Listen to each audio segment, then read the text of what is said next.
Jürgen Moltmann notes 3 dimensions of response that's shown by these first witnesses of Christ's resurrection. Now these are important because these show that the resurrection wasn't simply an event for the earliest Christians, but that there were elements of this that shaped understanding and that shaped what do we do with this?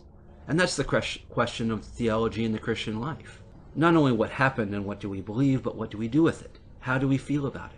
Orthodoxy, orthopraxy, and orthopathy. Right beliefs, right actions, and right feelings, right? 3 dimensions of response that were shown by the witnesses of Christ's resurrection. First, the people interpreted Jesus as a coming one of God, a testimony to God's glory and redemption. This is a perspective dimension. They understood and interpreted Jesus in a new way.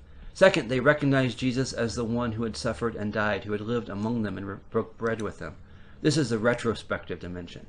So the resurrection transformed how people saw Jesus in his future and in the present, but it also transformed how they looked upon the stories of the past. Everything that Jesus said and did was interpreted in a new light because it was seen that these weren't just, stories of a good teacher. This was God himself. If you meet God and you find out somehow, you spend 3 years with someone and then you find out, oh, this turned out to be God, you'll go through every conversation and every event and every action. You will rack your brain for memories of, oh, that's what that meant. Oh, that was really meaningful. It takes on a whole new dimension again. Third, the resurrection caused the people towards understanding their role as witnesses, a role of testifying to the work of God being sent out into their particular context. So they knew Jesus was the one, the coming one of God, a testimony of God's glory. They knew that was Jesus' future. And they could look back on the teachings of the past and say how these things help interpret understanding God, how these things point to the way Jesus wanted them to live. And this third way is them actually going out and living it, them telling this story. This is the reflexive dimension. The reflex.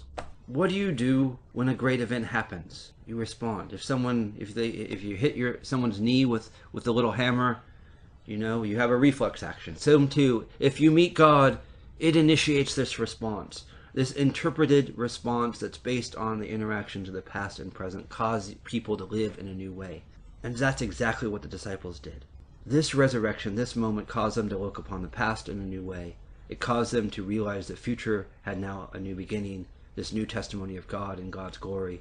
And that meant they could not do otherwise. They were living in a new way. They were being sent out. They were compelled to be witnesses to this reality.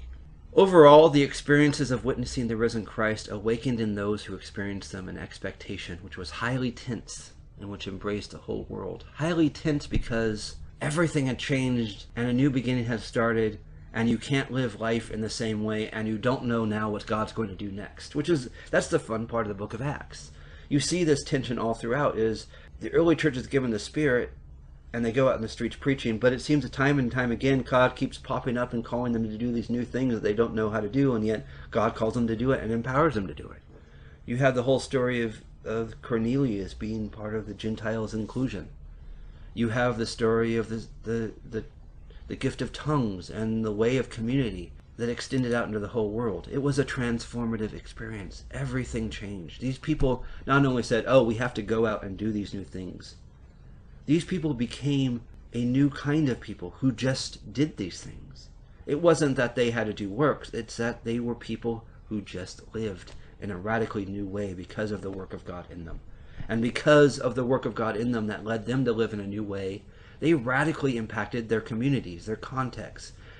The way that the Spirit formed them became transformative as it went out among them and beyond them, transforming whole settings, whole contexts, eventually the whole Roman Empire and the whole world. This means that what we can know historically about Christ's resurrection must not be abstracted from the questions, what can we hope from it? And what must we do? Christ's event says, what does this hope mean? What can we hope from it? And it challenges us. It doesn't just leave us. What must we do? If this new reality is true, and if this new reality has brought a dawn of a new transformed life empowered by the Spirit, what does this mean for us? So the resurrection of Christ is historically understood. This event, this actual event that actually happened, that resonated into this world, can only be understood in a full sense in the unity of knowing, hoping, and doing. We know it happened, and this knowing brings a new hope, and this new hope brings a new reality that calls us and empowers us to do things in light of it. And all these things, this knowing, this hoping, this doing, this transformative life, leads to a new approach to life, an approach radically different than others in this world. And sad to say, radically different than even a lot of people who might claim to be Christian, who don't encounter the resurrection in the pattern of knowing, hoping, and doing. What is this new approach to life? Our love for life exceeds our fear of death. Life is everlasting. The life that has been initiated in Jesus is everlasting. We are defined by people of love, and we are defined by people who celebrate life. So instead of responding out of a fear of death that leads to competition or domination or anxiety, that causes us to hoard and distance and isolate, that causes us to always be on the lookout for problems that will arise and people who might get in our way, that always leads us to look for the signs of the end of the world, or the signs of the coming disaster, or the signs of some coming terror or some coming event. Those testify to the fear of death. Even if they are given Christian terms, they're a fear of death that has nothing to do with the resurrection of Christ. The resurrection of Christ is the love of life, and so we look for signs of life. We look for signs of hope. We look for signs of God's coming kingdom. We look with expectation for what God is doing, not with fear about what other people or other authorities are doing. Jesus has already confronted and overcome those things. We don't have to be afraid. So we can love life, we can love others with an openness, with a freedom, with a radical inclusion, with a radical celebration of God's continuing work. That's the picture of this feast here. This is the feast that was given when Jesus met the disciples on the road. They said, they were walking away after the crucifixion, and they said Jesus had died. And this guy came up to them and said, what are you talking about? And so they told the story of Jesus dying on the cross. And this guy who was walking with them said, don't you know that this is what was fulfilled? And he goes through the prophets and the testimony and says, this is what was intending to happen. And they get to this, they're fascinated by this guy, and so they say, will you come and join us for dinner? And so they invite him in. This is a picture of that feast where the two travelers invite Jesus in, and Jesus is telling of the promised work of God, this mission of God that led into the crucifixion. And he broke the bread, and they realized this wasn't just a man, this was Jesus himself. The man who they said had crucified was the one eating with them. The man who they saw suffer and die was the one who was teaching them of the meaning of the crucifixion, and thus showing them the meaning of and truth of the resurrection. Love, hope, promise, knowing, hoping, doing. A love of life exceeds our fear of death because of the Jesus who conquered death and now lives.